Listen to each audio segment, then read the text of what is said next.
नमस्कार दर्शक बंधु गाँ हांडीसाला यूट्यूब चैनल को आपण मान को बहुत बहुत स्वागत। आज मो प्रस्तुत करी स्वादिष्ट एवं स्वास्थ्यकर मंजा डालमा। ए डालमा मो बिना प्याज रसुण करी संक्रांति हो बा पूजा पर्व रे एही डालमा खाया पाए बहुत भल लागिवो। जेहेतु ए डालमा स्वास्थ्य पाए हितकर याको आपण रुटी भात सहित सब बेले भी खाई परिबे। एबे हमें मंजा डालमा पाए आवश्यक सामग्री प्रस्तुत प्रणाली देखि नबा। मंजा डालमा पाए हमको ये सब सामग्री दरकार।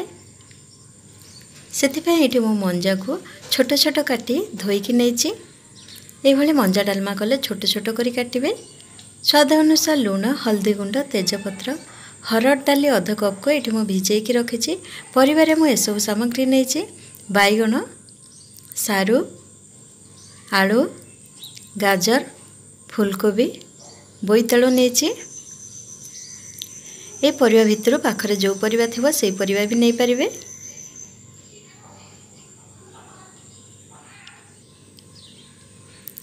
एड मो हेंगु नहीं हाफ चामच जीरा कंचा लंका गोटे को 2 फाल करी नहीं सुखिला लंका 2 इंच अदा को छेचिकी नहीं कटा धनिया पत्र कटा टमाटो लंका गुंड हाफ चामच भजा जीरा गुंड हाफ चामच नहीं।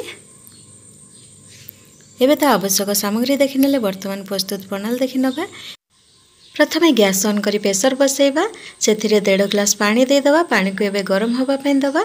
पानी गरम होला परे स्वाद अनुसार लूण हल्दी गुंड तेजपत्र देदवा। एबे हमें छोट कटा हितिया मंजा को देदवा। भिजाई की रखिथिबा हरड़ डाली को देदवा। हरड़ डाली बदल रे मुग डाली रे भी करि परिबे। एबे हमें सबतक परिबा को देदवा।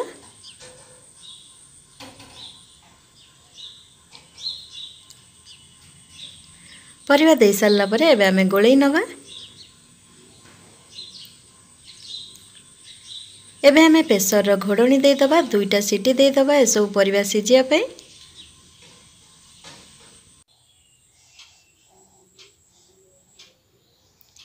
देखंतु एठी मो घोड़नी खोली देखौची बेसी सिजिबेनी परिवा को ए भली रखिबे। बेसी सिजेले परिवा बेसी घांटी हे जिवो। एबे हमें छुंक दबा पई कड़ाई गरम कर नबा। कड़ाई गरम होला परे एबे हमें घी बा रिफाइन तेल दे दबा। एट मु 1 चामच घी नउची।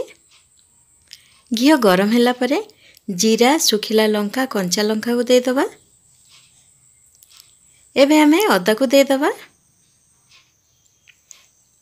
अदा को टिके सम भाजी नबा। एबे हमें सेथिरे हेंगु अल्प दे दबा।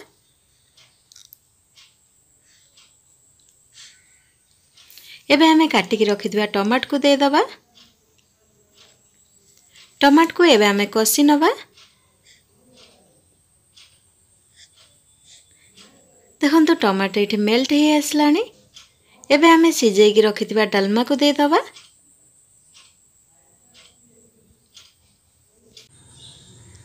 डालमा छुंक दे सारला परे एबे हमें भजा जीरा गुंड दे दबा लंका गुंड दे दबा।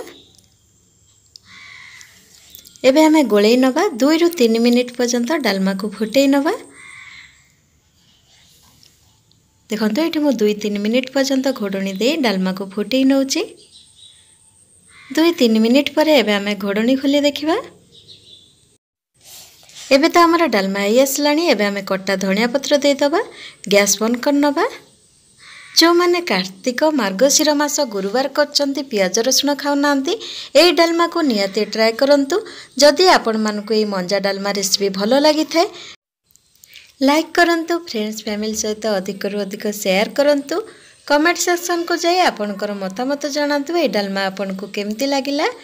सर्वप्रथमे गाँ हांडीसाला एपरी नुआ नुआ भल भल रोषे वीडियो देखिया को चाहूले चैनल को सब्सक्राइब करि नियंतु एवं पाखरे थिया बेल बटन को क्लिक कर दियंतु जा फल रे आगो को जो सब रोषे वीडियो आसीबो आपण पाखे नोटिफिकेशन पहुंची जिवो। धन्यवाद।